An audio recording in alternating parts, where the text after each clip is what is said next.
banyak sekali sebenarnya kesempatan-kesempatan ketika teman-teman jadi mahasiswa. Karena usia-usia mahasiswa adalah usia-usia yang produktif untuk mencari kegiatan, untuk mencari prestasi dan berkarya.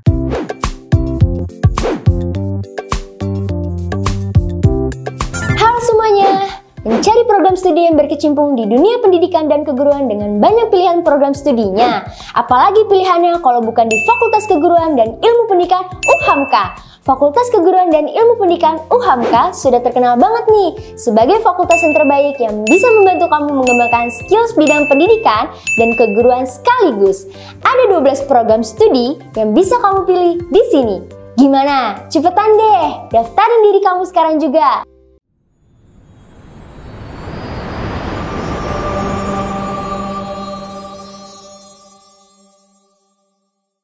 Halo semuanya, kembali lagi di YouTube Podcast, UHAMKA Talk Podcast.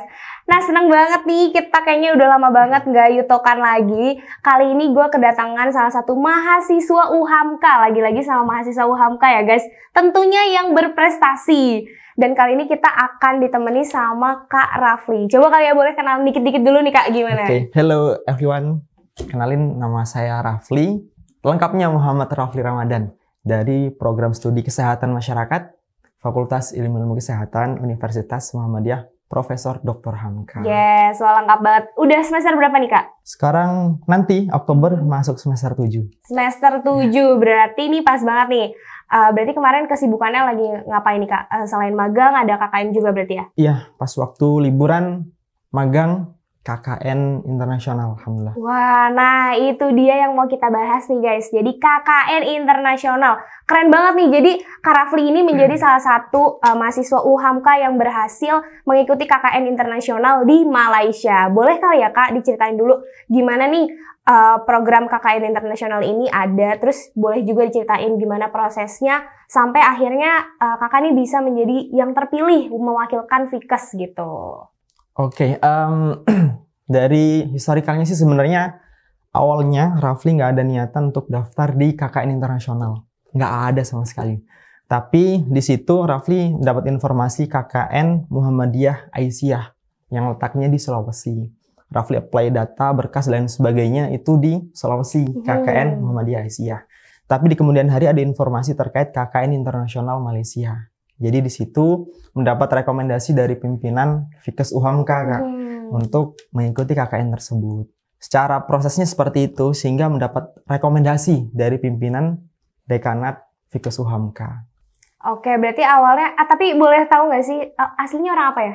Aslinya aku orang Lampung, Lampung ya, ya. suku Jawa tapi suku Jawa. Oke. Nah emang dan akhirnya kalau boleh tahu nggak sih kalau Malaysia ini adalah kenapa harus Malaysia? Apakah sudah ditentukan dari fakultasnya atau memang pilihannya Kak Rafli ke Malaysia gitu? Oke, jadi di Universitas Muhammadiyah Profesor Dr. Hamka ada beberapa program KKN, kategori KKN yang diadakan oleh UHAMKA melalui lembaga LPPM, Lembaga Pengabdian Masyarakat, dengan Lembaga Pengabdian dan Pemberdayaan Masyarakat. Itu ada KKN Anak Bangsa, KKN Muhammadiyah Aisyah, ya, KKN, kemudian kemitraan internasional ada di Davao, Filipina, dan juga salah satunya tadi itu Kak, KKN Internasional Malaysia. Jadi Kakak minatnya di Malaysia gitu? Minatnya di Malaysia, minatnya. Mau ketemu Upin Ipin ya? Iya, mau ketemu Upin. Mau ketemu Upin Ipin terus ngajak main. Yang kemarin sempat dikabarin Kak. Oh gitu, gimana? Udah gede katanya. Jadi udah bisa KKN bareng. Oh iya. Ada. Nah, kira-kira boleh tahu nggak sih kegiatannya apa aja di sana? KKN-nya tuh ngapain di sana? Jadi KKN Internasional Malaysia itu mitranya kita adalah pimpinan cabang istimewa Muhammadiyah Malaysia. Ya, jadi selain dengan kita mendapatkan izin dan juga legalitas dari KBRI, Kedutaan Besar kita Indonesia di Kuala Lumpur sana, kita juga mitranya di sana di pimpinan cabang istimewa Muhammadiyah di Malaysia. Jadi kegiatannya di sana ada beberapa bidang yang menjadi fokus. Salah satunya bidang pendidikan. Kalau bidang yang lain ada bidang kesehatan gitu kan. Kemudian bidang keagamaan dan bidang-bidang yang lainnya yang muncul kayak sosial, budaya dan lain sebagainya. Jadi fokusnya di sana karena memang di PCIM Malaysia ini Muhammadiyah kan salah satunya fokus terhadap pendidikan ya, Kak. Yes, betul-betul. Fokus terhadap pendidikan, sehingga di sana kita fokuskan kepada pendidikan. Tapi tidak mengindahkan kesehatan dan juga keagamaan. Betul, berarti memang disangkut pautkan ya Kak, antara pendidikan, kesehatan, juga sosialnya mereka di sana. Dan kira-kira apa aja sih, ada nggak sih perbedaan kira-kira yang paling menonjol gitu dari KKN dari di Indonesia dan juga di Malaysia? Sebenarnya kalau KKN itu kan simulasi untuk berkeluarga ya, Kak. Oh, gimana tuh? Simulasi dalam bermasyarakat. Nah, itu kayaknya lebih tepat ya. Simulasi dalam bermasyarakat dan juga berkeluarga. Karena di KKN itu kan kita terjun langsung ke masyarakat. Betul. Kemudian ketemu teman-teman. Apalagi yang di KKN Internasional ini, ketemu teman-teman delegasi dari setiap perguruan tinggi Muhammadiyah Aisyah seluruh Indonesia, Kak. Jadi KKN-nya itu perbedaan yang kita dapatkan di sana itu banyak sebenarnya. Dan juga ada beberapa culture shock yang aku dapetin di sana. Boleh nih, di-sharing. Apa nih? Pertama kali datang sebenarnya sempat disambut, gimana ya? Disambut sama burung gagak yang banyak. Kalau di Malaysia itu. Istilahnya, kalau burung gagak di Indonesia kan erat kaitan sama mitos. Iya, benar. Erat kaitan sama mitos. Horor gitu ya, guys. Tapi di sana dianggap biasa aja, karena memang banyak sekali burung gagak di sana. Itu yang pertama. Kemudian culture shock yang lainnya, di sana tertib, disiplin. Salah satunya dicontohkan dengan kalau kita ketemu lampu merah nih, teman-teman ya, ketemu lampu merah di Indonesia, baru aja lampu hijau langsung tin, klaksonnya udah berbunyi. Tapi kalau di Malaysia itu disiplin, tertib. Jadi klakson ya itu digunakan untuk hal-hal yang urgent saja di sana. Terus kalau culture shock yang lainnya itu salah satunya nasionalismenya cukup tinggi di Malaysia itu, Kak. Kenapa tinggi? Karena setiap kita ke suatu tempat itu ada bendera Malaysia gitu. Bendera Malaysia. Iya. Kalau kita kan di Indonesia budayanya kalau mau 17-an doang. 17-an doang. Tapi kalau di Malaysia setiap momen, setiap tempat itu ada. Benar-benar. Tuh beberapa culture shock yang aku dapetin di sana. Menarik ya, menarik. Nah, tapi teman-teman nih, sebelum kita lanjutin ngobrol-ngobrol bareng sama Kak Rafli, aku mau ingetin juga ke semua teman-teman yang ada yang lagi nonton YouTube-nya UHAMKA TV, buruan teman-teman daftar ke Universitas Muhammadiyah Profesor Dr. Hamka. Karena sekarang udah masuk gelombang keempat, di mana gelombang keempat ini sudah nanti ditutup tanggal 30 September. Kalian gak usah bingung dan gak usah ragu lagi, karena kalian juga pasti akan mendapatkan kesempatan yang sama kayak Kak Rafli, KKN Internasional, bahkan sudah ada kemarin tuh ada yang magang. Pokoknya keren-keren banget karena UHAMKA di sini membuka luas peluang mahasiswa ke depannya. Gitu ya teman-teman, jadi jangan lupa cepetan buruan daftar. Dan juga aku mau ingetin sebenarnya UHAMKA ini juga ada kelas karyawannya. Jadi buat teman-teman yang mau kuliah sambil kerja bisa banget gabung di UHAMKA. Jadi nggak usah ragu lagi ya. Dan diingetin UHAMKA ini sudah akreditasi unggul. Keren banget. Oke, kalau gitu kita lanjut ngobrol ya sama Kak Rafli. Kita lanjut nih. Nah, tadi kan udah ada beberapa culture shock ya. Tapi kalau di sana aku penasaran deh. Gimana cara bahasanya? Apakah menggunakan Melayu atau English? Di sana bahasanya sih pakai bahasa dominan Melayu. Tapi gitu kan, karena KKN Internasional, kemitraan internasional ini kami kerjasamanya dengan pimpinan cabang istimewa Muhammadiyah, Malaysia khususnya.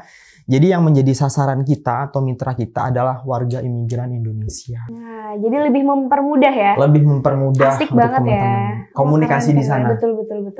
Nah, selain itu kira-kira benefit apa aja sih Kak yang Kakak dapetin dari mengikuti program KKN Internasional ini? Pertama sih sebenarnya kalau benefit jelas. Kalau kita mengikuti suatu kegiatan itu kan pengalaman. Betul. Ya. Pengalaman insight yang luar biasa, wawasan itu pasti, pengalaman, wawasan itu luar biasa. Tapi di samping itu semua, kita sebagai mahasiswa yang notabene mendapatkan amanah luar biasa, salah satunya adalah agent of change. Jadi menjadi agen perubahan, selain itu dituntut menjadi mahasiswa itu berpikir kritis, dialogis, kemudian ya kita mampu untuk komunikatif dengan masyarakat di sana. Salah satunya itu.